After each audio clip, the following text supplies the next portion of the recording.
যে আমি একজন কন্টেন্ট ক্রিয়েটর, আমার ইউটিউবের ইনকাম কি হালাল হবে?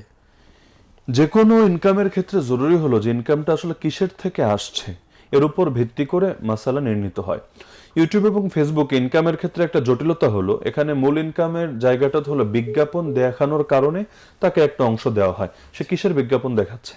এখন এটা যেহেতু কন্ট্রোল করা যায় না, তাহলে দেখা যাবে কখনো হারাম জিনিসের বিজ্ঞাপন তার সামনে এসে হাজির হচ্ছে, কখনো দেখা যাবে জিনিসটা হারাম না কিন্তু নারীর দেহ অথবা মিউজিক সংবলিত জিনিসের মাধ্যমে বিজ্ঞাপন দেখানো হচ্ছে। এতে জটিলতা যেটা হবে, সে নিজে হারাম করছে না কিন্তু হারামের প্রমোটদাতা, হারামের প্রচারকারী হয়ে যাচ্ছে। তাহলে হারামের প্রচারটাও তো হারাম, এবং এর ভিত্তিতে আপনার যদি পয়সাটা আসে সেটাও তো হবে হারাম।